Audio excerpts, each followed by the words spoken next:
다음 네, 파트 누구였죠? 저요. 신현지요. 네, 박님. 저도 고백하고 시작하자면 오늘 처음 참여하는 거라서 엄청 열심히 읽고 싶었는데 또 시간이 참 빨리 가더라고요. 그래서 근데 최대한 필기하면서 조금 요약하면서 읽어봤는데 그 137쪽까지 읽었어요. 갑자기 고백하면서 시작하는데 그게 그 제가 맡은 2장에서 10쪽 모자란 그 정도를 읽었는데 거기까지 이제 제가 인상 깊었던 곳 요약한 거랑 중간중간에 좀 일부러 더 문제적으로 생각해 보려고 하면서 좀 질문을 한 것도 요약 같이 이렇게 적어 놨어요. 그 질문들은 좀 그냥 즉각적으로 그 순간에 드는 느낌들을 좀 되게 대바라지게 적은 거라 그 질문을 보셨을 때 불편하실 수도 있고 혹은 또 같이 동의가 되실 수도 있을 것 같아요. 근데 그 깊은 숙고보다는 순간순간 드는 그런 불편한 여러분이 말씀하신 그런 불편한 감정들을 좀 질문으로 딱 던지는 그런 형태로 썼다는 거를 미리 이야기를 드리고 참 좋아요. 그 여기는 이제 제가 처음 1장을 제가 맡지는 않았는데 거기를 읽으면서 2장, 3장까지 가기까지의 여정도 같이 요약을 해서 여기 퀘스천 여기 그 Q 하고 점 찍혀 있는 게 제가 쓴 거거든요. 그래서 광해는 본질적으로 의미가 없는데 철학자인 인간이 부여한 집요한 의미 찾기 아닌가? 이렇게 좀 대바라지게 던졌는데 여러분들이 처음에 제기하신 그 장애를 가진 아이에게서 뭔가 배울 점을 비장애인들에게 주기 위해서 있는 것처럼 표현한 거에 대한 불편함?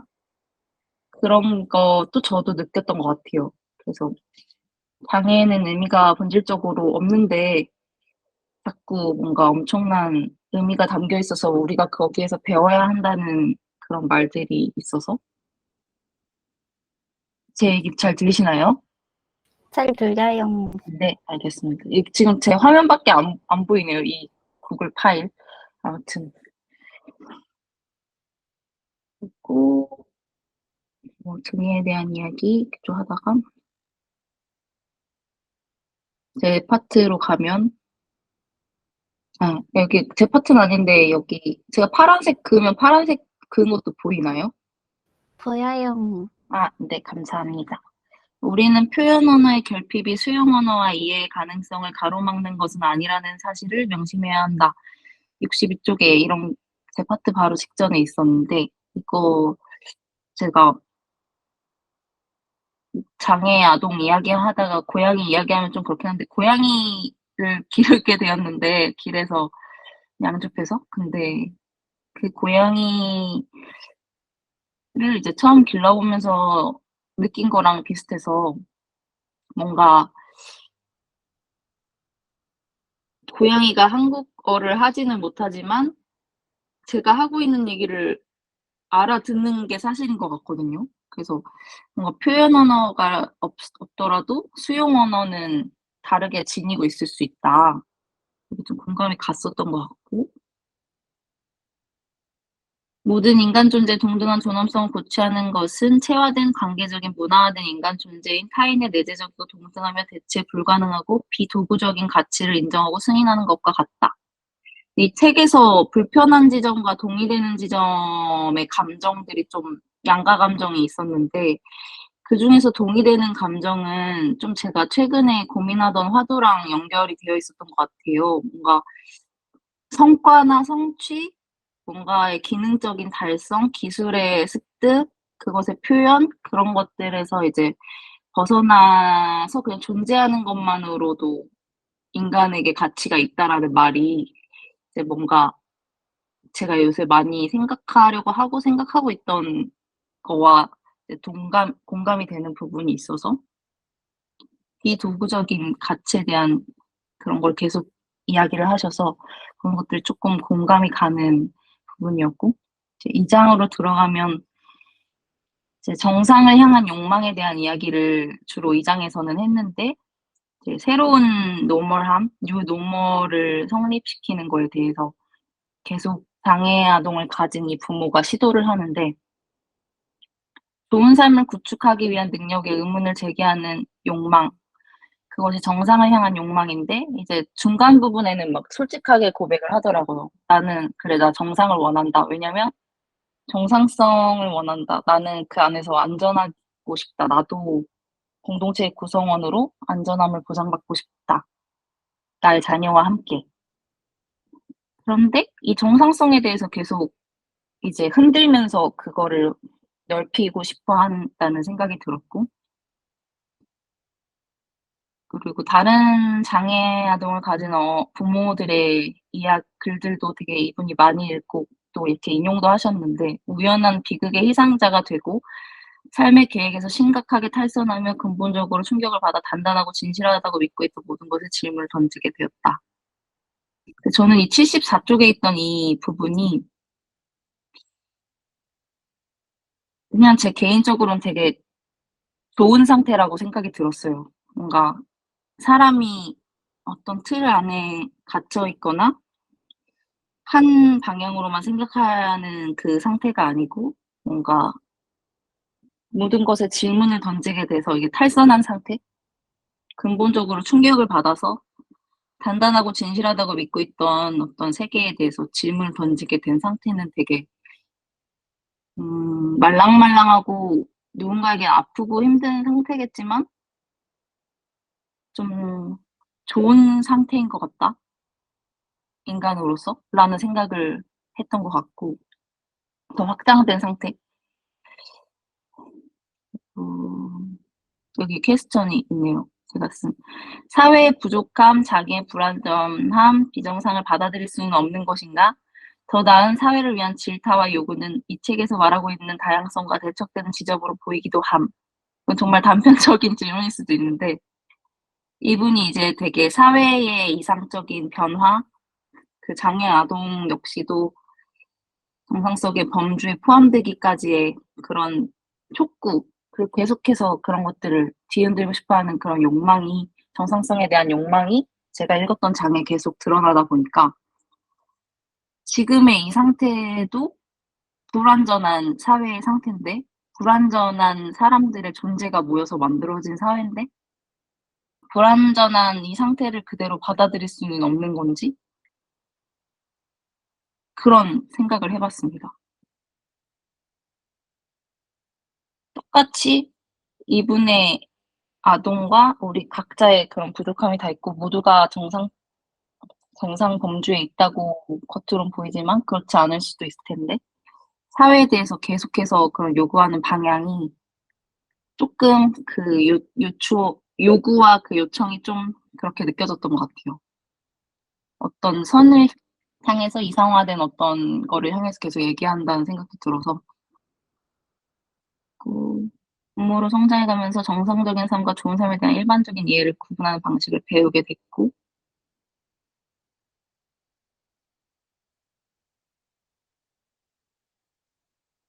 여기도 좀 많이 공감이 갔던 것 같아요. 인간과 같은 사회적 생물은 공동체의 수용을 향한 욕망을 포기하기가 어려운데, 공동체의 승인이 없다면 우리의 기획은 실패할 위험에 처하고, 우리의 기획이 공동체의 지원으로 촉진될 뿐 아니라 우리의 피어남은 타인과 함께할 때만 가능한 우정과 사랑을 필요로 한다.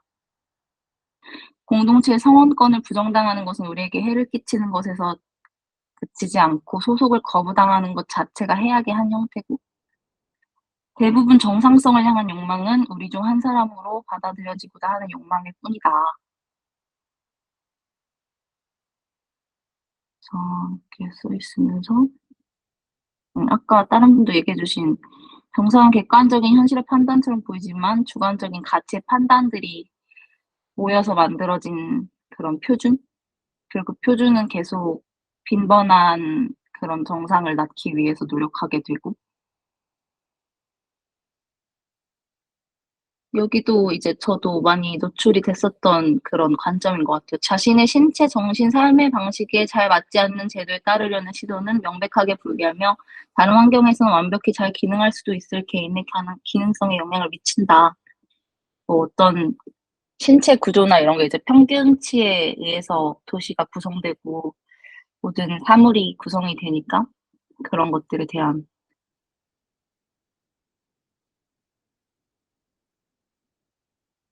이제 퀘스천 쪽으로 가본다면 이분도 근데 이렇게 해서 모든 정상성을 뒤흔드는 방식이 이제 모든 위험함이 해방되게 만든다. 허무주의와 모든 그런 통제되어 있었던 표준을 아예 없애버리자라는 주장은 위험하다라는 이제 이야기를 하시면서 모든 위험함이 해방되어 버리는 거.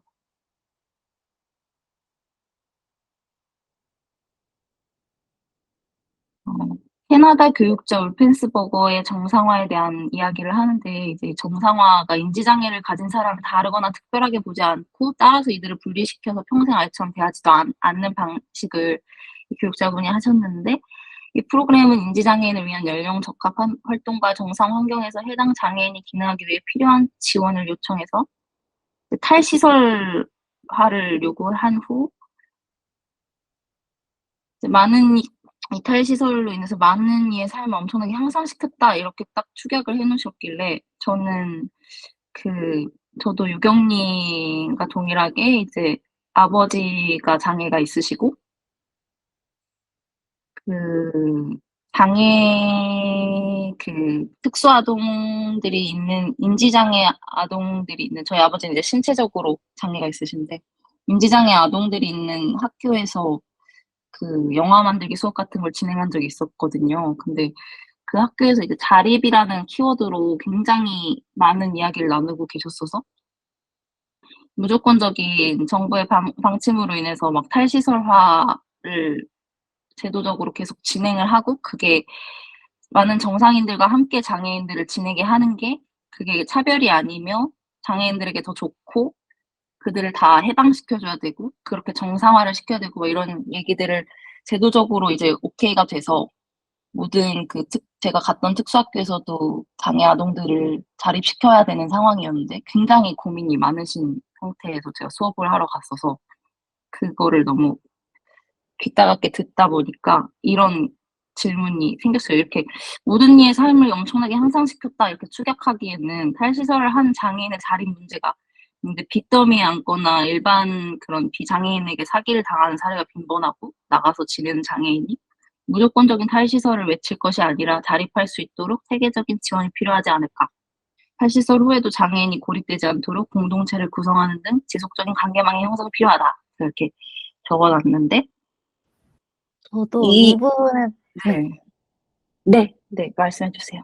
이 탈시설을 외치는 분들은 이 안에서의 되게 폭력 같은 게 거나 그런 네. 의미가 되게 많다고 하더라고요. 근데 그런 거나 어떤 차별하는 이 어찌 됐든 분리를 시키는 거니까. 근데 그 안에서 어떤 식으로 관계망 형성을 하거나 그런 자립에 도움을 줄 수 있는 그런 여지가 되게 필요하다는 거에 동의를 하고 음 맞아요. 그런 조치 없이 뭔가 제도적으로 이제 그렇게 하기로 했으니까 그게 정상화고 그게 모든 삶을 더 장애인과 비장애인들의 삶을 더 다양성을 유지시켜 줄 거고 향상시킬 거야라는 그런 뭔가 단정적인 생각이 굉장히 좀 행정적이라는 생각을 했었던 것 같아요. 좀 너무 단편적인 이 책도 뭔가 "내 아이도 정상성의 범위에 나 포함시킬 거야. 해 줘. 정상성 넓힐 거야." 이거 되게 중요한 움직임이라고 생각하는데 이렇게 축약한 거에서도 느껴지듯이 쪼끔 너무 많은 것들을 고려하는 것을 좀 더 했으면 좋겠다 이런 생각 여기까지 읽으면서 했거든요. 근데 그 이후로 이분이 이제 공동체의 형성에 대한 이야기를 좀 하시긴 했던 것 같아요. 윤 노멀의 사례에서 제가 여기에 네. 이미 읽으면서 앞서서 공동체를 구성하는 등 이렇게 써 놨는데 뒤에서 계속 공동체 얘기를 하셔 가지고 이분도 이제 어떤 작은 대안적인 공동체에서 자신의 아이도 정상성의 한 사례로 같이 그 안에서 녹아들고 그 공동체 안에서는 안전하고 그게 모든 사회로 번져나가는 것까지는 아직 그것까지는 바라지도 않아. 뭐 사랑이 닿는 곳이 아이의 손이 닿는 곳이면 충분해. 뭐 이런 식으로 얘기를 하시는 거를 보면서 이제 공동체의 구성의 중요성을 생각을 하고는 계시는구나라는 건 알 수 있었는데. 저도 이 네. 부분에 대해서 생각을 좀 많이 하는데 궁극적으로는 어쨌든 이거의 전제가 자립이 뭔가 이상적인 상태다라고 보는 것 같아요. 맞아요. 근데 그거가 저는 되게 원론적으로 이게 제일 불편하더라고요. 근데 이게 뭐 우리도 그러니까 뭐 저만 해도 이를테면 뭐 자립을 해서 사는 것이 진짜 죽도록 힘든데 그게 그러면 그 비장애인들에게도 자립은 그렇게 저는 쉬운 일은 아니라고 생각하거든요. 모두에게 어려운 거고 이게 어쨌든 이런 게 약간 어느 순간부터 사회에서 이게 노멀이다. 이게 결과적으로 이상적으로 인간이 기능하는 방식이다라고 생각했는지는 모르겠어요. 그게 뭐 중세 봉건 시대는 아니었던 것 같고 그때만 해도 어쨌든 이거랑은 굉장히 달랐으니까 뭐 어떻게 보면 전 자본주의 산물이라고 생각하는데 이거를 좀 가장 이상적인 상태 어떤 인간이 뭔가 결과적으로는 뭐 부모한테서 이렇게 하다가 나중에는 자립해 가지고 나와서 완전히 혼자서 독립적으로 사는 것. 근데 저는 원론적으로는 그것에 대한 재고가 필요했다고 생각하거든요. 그러니까 그게 뭐 그것에 대한 대안적인 방식이 공동체일 수는 있는데 그 공동체는 그러면 하우에 대해 이 공동체가 그냥 그전에 우리가 생각하는 그냥 그런 뭐 같이 뭐 서로서로 도와가면서 해야 돼 이런 말도 안 돼 그러니까 말도 안 되는 건 아니지만 굉장히 이상적이고 구체적이지 못한 이런 대안으로는 전혀 설득력이 없다고 생각하거든요. 그래서 근데 오히려 뭐 이 책 말고 이제 어 그 단단한 삶이라는 책이 있는데 거기서는 이제 본인이 어떤 식으로 살아가는가에 대한 이런 뭔가 자립이 아닌 방식으로 약간 의존을 여러 명한테 하는 방식으로 살아가는 자신의 삶의 궤적에 대해서 그냥 되게 편안하게 이렇게 학제화시키려고 철학화시키지 않고 그냥 사람들의 파편적인 사례들을 위주로 글을 쓴 책이 있는데 저는 오히려 그거에서 쪼끔 더 공감이 갔던 것 같아요. 책 제목 한 번만 다시 알려주실 수 있어요? 단단한 삶. 단단한 삶? 네. 단단한 삶. 책에서 257페이지인가에서 의존과 상실의 위협을 줄이는 방법 중 하나는 의존 관계를 얇게 유지해 돌보던 사람이 우리를 실망시켜도 그 자리를 대체할 수도 있도록 하는 것이다. 뭐 이런 부분이 있거든요. 네. 대신 온전한 인정, 신뢰성을 발달을 포기해야 한다. 그러니까 이 사람이 이 부분이 어떤 그런 한 사람과의 절대적인 의존 관계가 아니라 대체될 수 있는 그런 관계로 유지해야 된다는 어떤 그런 지점을 조금 얘기한 것 같다는 생각이 하나 있었고. 근데 뭐 이게 뭐 그냥 기승전 제 생각일 수도 있기는 한데 결과적으로 이런 식으로 한 사람이 그러니까 1 인분이 몫을 해내야 된다라는 게 어쨌든 자립의 개념에서 강요되는 거라고 생각하는데 이거는 결과적으로는 저는 뭐 페미니즘도 마찬가지고 페미니즘이 뭔가 그 가장 대척점에 있는 페미니즘과 가장 대척점에 있는 것이 뭔가 차별주의가 아니라 원론적으로는 자본주의다라는 말을 하거든요.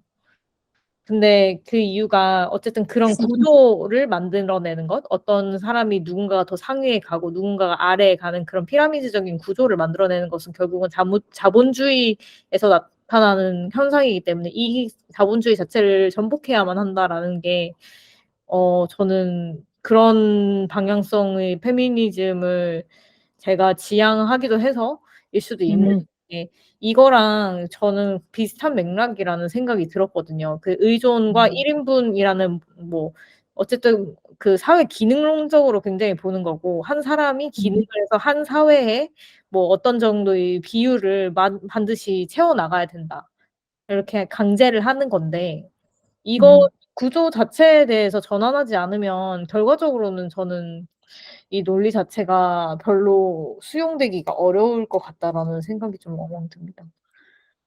저는 이 책 제목에서부터 의존을 배우다라고 되어 있어서 약간 의존이라고 하면 특히 한국 사회를 떠나서 진짜 말씀하신 자본주의 사회에서 뭐 프리라이더라던가 핑거 프린세스라던가 막 그런 진짜 그 얹혀가는 사람들에 대한 그 조롱하거나 혐오스럽게 얘기하는 그런 것들이 되게 많이 있잖아요. 그리고 진짜 1 인분을 하지 못하는 사람에 대해서 그런 질타하고 저 역시도 굉장히 그런 생각에 좀 같이 젖어 있었던 부분도 있었던 것 같아요. 근데 의존을 배우다라는 걸 하니까 이제 뭔가 장애를 가진 아동 자녀에게서 이제 뭔가를 배운다는 그런 코드가 불편함도 있고 하긴 하지만 어쨌든 의존이라는 키워드 자체를 배움이랑 같이 연결지은 게 전 좀 이 제목이 신선하긴 했어요. 저의 삶의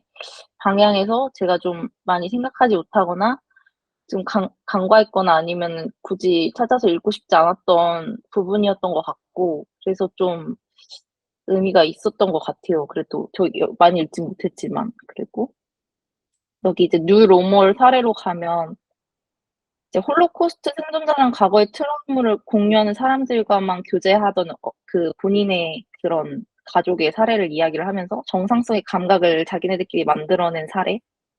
그래서 환경 안에서 교제를 나눈 사람들은 이탈자 아닌 정상인이고 안전하고 서로를 인정해주고 안정감을 주고 희생자가 아닌 다른 사람들이 견고한 통찰을 지닌 생존자로 자신의 경험을 정상화하는 과정이 있었고 미국인들의 그런 편안함, 이런 일을 겪지 않은 사람들의 편안함이나 정상성을 질투했지만 그들은 스스로 세운 뉴 노멀을 자랑스러워했다. 그렇게 쓰여 있어서 어떤 뉴 노멀을 이 사람은 이렇게 표현하고 있구나라는 걸 이 단락에서 알 수 있었고 유일한 버팀목은 자신을 쓰러뜨리지 않을 더 좁은 세계를 만드는 것.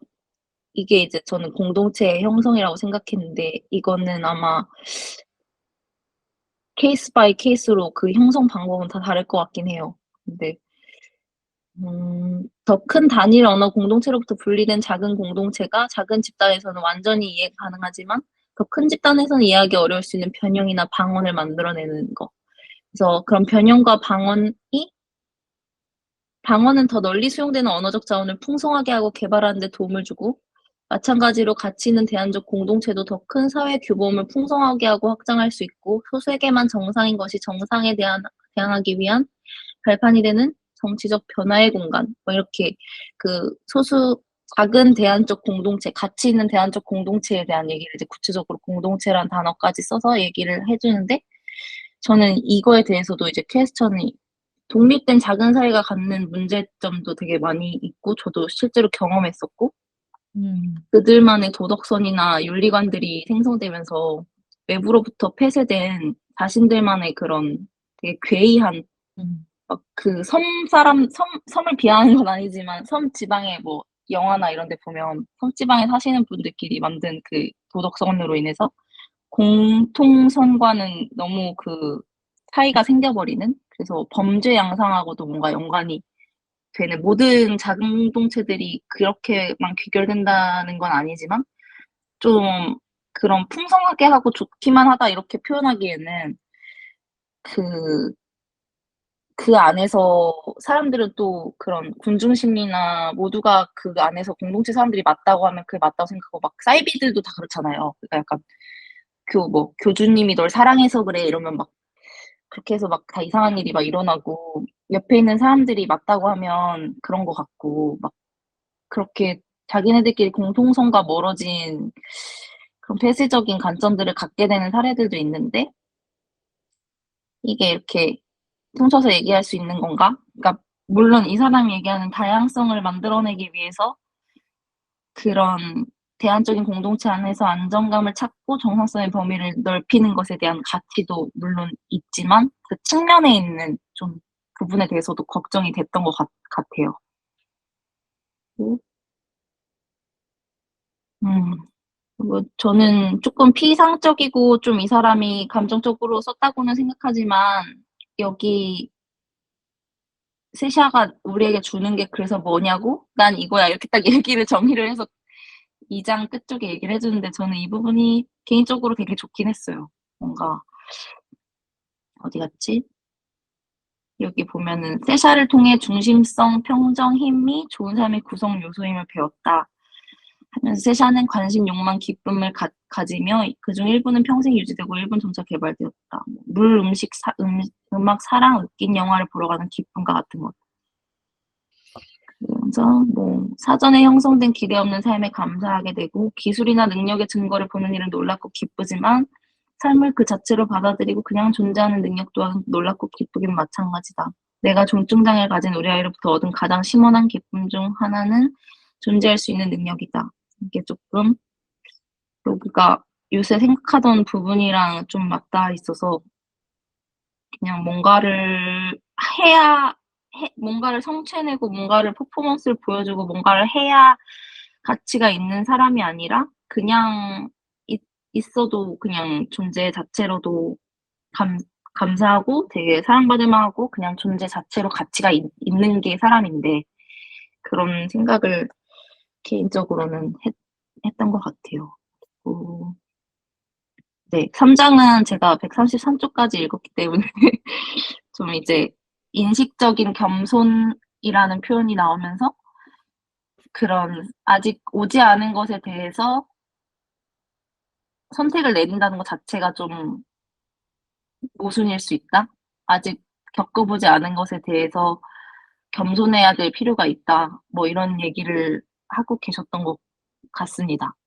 혹시 제가 여기저기 퀘스천을 넣어놓긴 했는데 이미 중간중간에 동감하셔서 얘기를 해주신 분도 계시고 막 경험하신 게 있거나 저의 질문에 같이 이야기하고 싶으신 게 있으면 얘기를 해주셔도 좋고 네, 그럴 것 같습니다.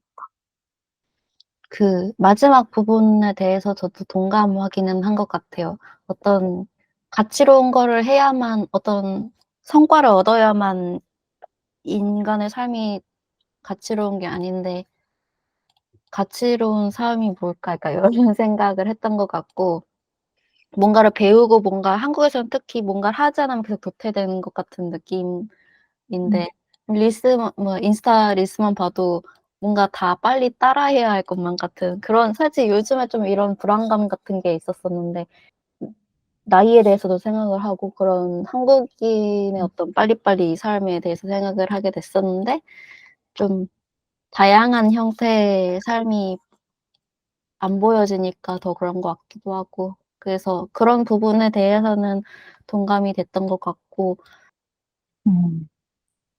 저는 그 뉴노멀 장에서는 어떤 부분이 좀 제 입장에서 좀 수용이 가능했던 부분들이 있었는데 그게 저는 오히려 그 표준 분포표와 그런 것들의 오류가에 대해서 찝어주는데 그게 저는 오히려 더 와닿더라고요. 그래서 어떻게 보면 그 노멀이라는 것 자체가 그 표준 분포표의 최대 그 가장 피크에 있는 거를 기준으로 그 이상인 것들에 대해서 그냥 정상 범주로 취급하고 나머지 거는 안 했다라고 했을 때 진짜 이건 그냥 통계적인 숫자일 뿐이지 그건 무언가를 대변할 수 있는 건 아니다라고 생각하면 조금 더 이해가 가는데 거기 다만 우리가 생각하는 표준 분포표의 중간값이 결국은 이상화가 되고 뭔가 근데 그게 이상이 정상이랑 똑같은 거다라고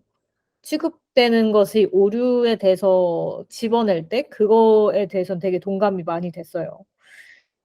그래서 사실 그리고 뭐 여기서 얘기를 하는 것 중에서 포토샵에 대해서도 얘기가 잠깐 나오는데 이제 우리가 뭔가 이상화된 어떤 모습이 그래서 우리가 포토샵을 하고 어떤 이상화된 여성의 모습이 나온다고 하는데 그거를 그러니까 우리는 이게 이상임을 알고 있음에도 불구하고 이게 정상이라고 생각하게 된다라고 하는 지점들, 그런 것들이 뭔가 더 맞아. 직관적으로 이런 예시로 들여줬을 때 '아 맞다.'라고 생각했던 지점이 되게 많았던 것 같아요. 그리고 뭐 낙인에 대해서 얘기한 것들도 이거는 너무 그냥 너무 팩트여 가지고 '맞아.' 이러면서 읽었던 것 같습니다. 자연스럽게 샨탈님으로 넘어갈까요, 발표? 네.